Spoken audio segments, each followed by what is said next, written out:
Now I'm going to show you some reasons that I would have used the different ones in different places in this image. So you can see the airplane file. That one, if you were to look here, let's move this over at the HTML tag, you can see down here as a background image. It's being set up as a background image, so it's the wing.jpg. Well, this one's not transparent. I don't need any transparency. So because I can get good compression with really good quality, and look how big that picture is.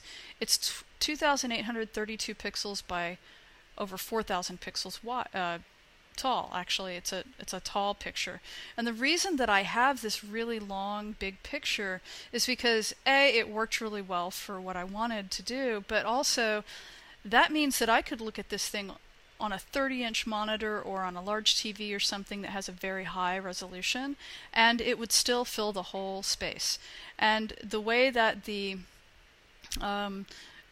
rules are set up is I use, and we're going to talk about this later, is I use a thing called background size, and I give it a value of cover. And what it'll do is that the newer browsers now, they understand that cover means that it will cover it without actually changing the dimension of the image, so it won't.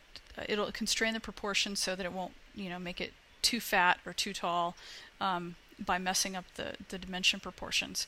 And you can see here, these two things are crossed out.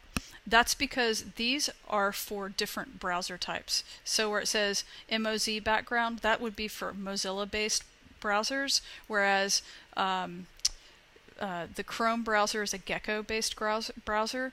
So the Mozilla type of browsers would be things like Firefox. Also, it's got another background size, so you might have to do some different kinds of size things, like for Internet Explorer and so on.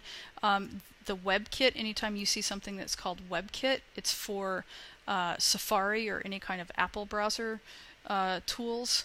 Okay. Anyway, and so it's crossing out the ones that are absolutely irrelevant to this particular setup. Okay.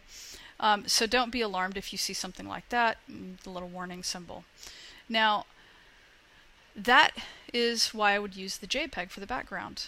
And obviously this one needs millions of colors, so that's why I chose JPEG. It has good compression for such a big picture, and I don't need transparency. Okay, so PNG 24 would have had a much bigger file size.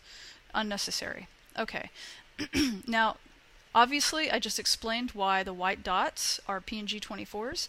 That way I could see through them and have just this really subtle extra graphic image as a little bit of a texture, but nothing that was going to be too competitive with the rest of the pictures on the page.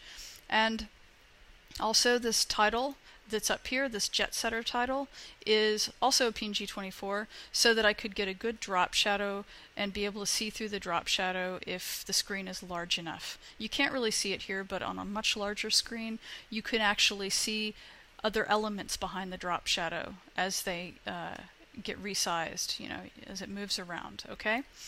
And now something else really quickly about this Jet Setter title is that I can tell right away whether or not it's selectable text or if it's a picture by trying to click and drag. And you see I can't click and drag to select it. In fact, it starts wanting to drag the picture around. And that's one of the ways that I immediately know that A, it's not text that's rendered in HTML, and B, I know that it is actually an image that's placed in the HTML, because if I can click and drag it around, then that means that it's actually an IMG tag inside the HTML. Whereas I can't click and drag this picture of the airplane, or I can't click and drag, I'm trying to right now, I'm clicking and dragging these circles. I can't because they are part of the CSS. They are not explicitly placed as IMG tags, as elements inside of the web page.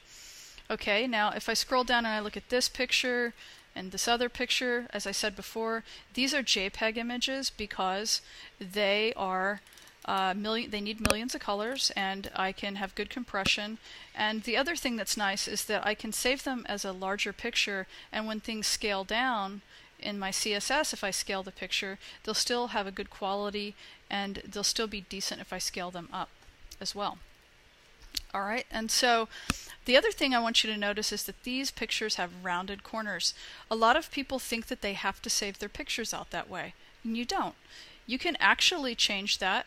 Let's drag this over a little bit. And if I right click and I say inspect element, you'll see automatically that this IMG right here, it has a style on it called border radius. And what that does is that it will literally draw a radius for the picture, and it will confine the picture to that radius around the borders edges. And so whenever that happens, it can automatically do this without having you do any extra work to your picture. You can just take a perfectly square picture. In fact, if I were to go and hover this picture, you see that in fact it's actually square. Okay, and all it's doing is basically masking these extra pixels at the corners. But I think that it was a nice styling feature for this page. So that's something else that you can do with images. Now you might look at this and go, okay, well, is this an image? No, it's not. And you might not be able to see it very well on the screen, but if you look closely, you'll see that it's actually that I'm actually able to select that text. So if I pull my cursor over it, click and drag, okay, it's actually able to select this text. It says cool destinations.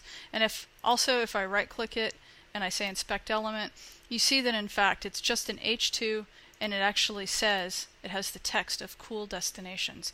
And if I wanted, just for the heck of it, in Google Chrome Developer Tools, if I wanted to change this HTML so it said something else, like cool vacations, I could right click this and I could say edit as HTML, and I could say cool vacations and hit enter.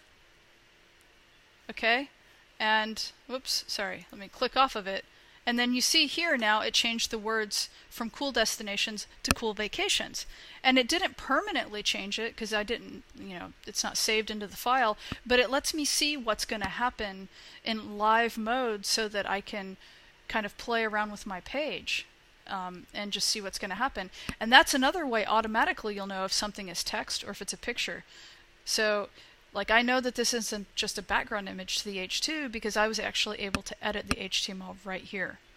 And you could have done the exact same kind of thing in Firebug if you wanted. I typically use Chrome's developer tools. It's just a habit, so it really is up to you which one you want to use.